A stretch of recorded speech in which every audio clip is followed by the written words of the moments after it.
In my early teenage years and the early years of the internet, there were evangelical websites I would read and laugh and laugh and laugh at, which gravely warned about how Pokémon was a road to Satanism. They had myriad elaborate theories about the Satanism of pocket monsters, from the obviously blasphemous depiction of evolution to the existence of psychic Pokémon like Mewtwo and Alakazam, psychic powers being anti-Christian, I guess, to ghosts, to children leaving their parents and misbehaving, and the thing I remember making me really bust a gut and immediately AOL instant message it to all my friends, the dot in the middle of a Pokeball representing a demonic third eye.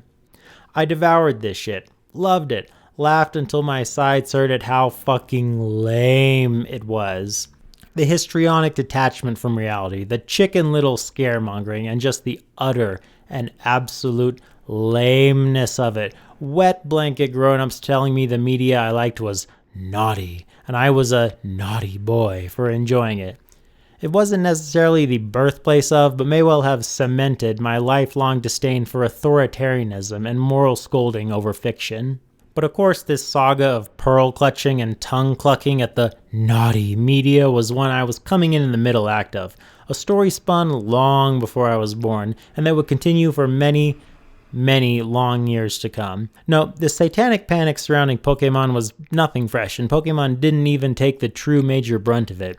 It just so happened that I liked Pokemon and read Pokemon websites and found these Christian scaremonger sites via those sites. But it had been around for ages. Heavy metal music and Dungeons & Dragons got it way worse, and in more mainstream fashion from the satanic panic scolds a couple of decades back.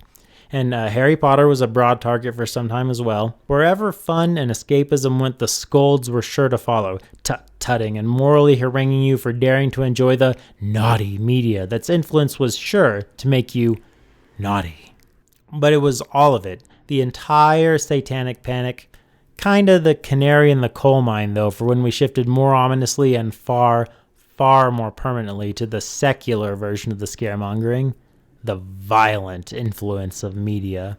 The violence that would be caused by video games, especially in the wake of Columbine and other mass shootings. Admittedly, this didn't affect me much on a personal level at first. I loved playing mostly Zelda and Final Fantasy and Mario Kart and the aforementioned Pokemon, whereas Jack Thompson's crusade was directed far more in the direction of Doom and Duke Nukem, and as the 2000s progressed, especially the Grand Theft Auto franchise, which, if I'm being honest, I've probably put a grand total of 90 minutes of playtime into across every game in the franchise combined to this day.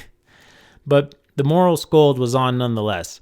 Video games would make you violent, Jack Thompson cried, oblivious to the fact that maybe taking out aggression on pixels and polygons was indeed a great stress relief for the troubled mind. No. The naughty media was naughty indeed, and politicians were more than happy to get in front of the cameras and echo Jackie Boy's words on many an occasion.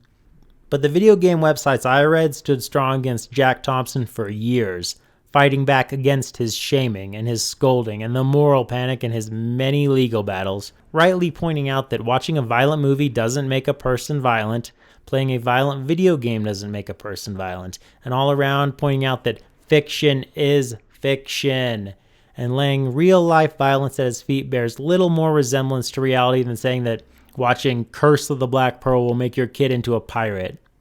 And reading the gaming press's proud defense of the medium against Jack Thompson, I knew I'd found my people. But little did I know that even as they claimed to oppose his ideology, these surface-level critics of Thompson were gleefully inhaling and would soon embrace every bit of his morality via fiction worldview, and his tactics. You see, ideologues do, in fact, win.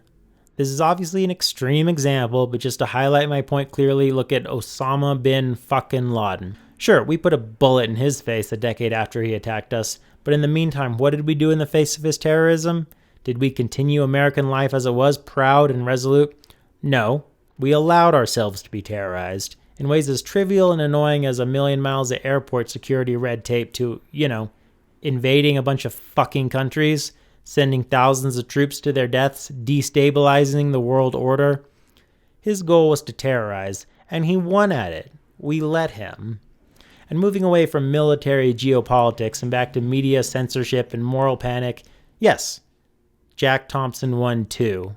All of a few years after he faded away, literally every single one of his arguments about the toxic influence of video games, poisoning young mind, making your children violent, and how games are naughty media for naughty people, began being thoughtlessly parroted and enforced by almost all the same websites that used to oppose it, just with a light dash of, oh yeah, and also misogyny tacked on. Yes, you are once again naughty. You're naughty if you enjoy violence in your fictional, not real stuff happening to not real people escapism. Perhaps it should be changed. Perhaps the people who enjoy it must be shamed. Jack Thompson's exact ideology, but also with misogyny. The Parents Television Council's exact ideology, but also with misogyny. Suddenly these things were not only in vogue, but enforced with great militant authoritarianism. And by and large, that brings our story toward today. Video games, yep, they're still naughty. TV shows and movies that don't toe the line are naughty. On-screen violence, oh holy shit, is that ever naughty. They cluck, and tut, and scold, and they are still, 2 decades after I laughed at those anti-Pokemon websites, still so fucking lame. It's a world of Jack Thompsons. Everyone's Jack Thompson. Sometimes a public figure on the wrong side will go, the violent video games, oh the humanity, we gotta do something about the violent video games. And the endless legions of Jack Thompsons will put on the briefest, most unconvincing show of not being Jack Thompson. But every time they'll peel off that wafer-thin mask and become Jack Thompson again about 3 days later. I support the artist. I support freedom of expression. I'm not a moral scold. I'm against censorship. I know that violent movies or violent video games don't cause real-world violence, and I'm pretty fucking alone on this most of the time, it seems. Endless moral scolding campaigns and Chicken Little bullshit scaremongering from every corner about, oh, the violent media is so naughty, it'll make people naughty, someone must do something about this before I catch the vapors. The moral scold eggshell might be a different color, but crack it on open and it's the exact same yolk on the inside every time. You're all Jack Thompsons, far as the fucking eye can see. You're all 1980s church ladies telling us this newfangled rock and roll music will make your kids carve a pentagram into their chest. You're all evangelical websites telling me that psychic Pokemon will make me hail Satan under the gossamer thin surface of whatever ideology you claim to represent. You're all the same. You always have been. You always will be. You lemmings. You shamers and scolders and intellectual weaklings. Anyone can enjoy any kind of media they like, and anyone who says otherwise urgently needs to fuck off. Now, if you'll excuse me, my wife and I are going to a movie premiere tonight, where we both know we won't get shot because we don't have weak, malleable brains ruled utterly by scaremongering, hypocritical scolds. Talk to you later.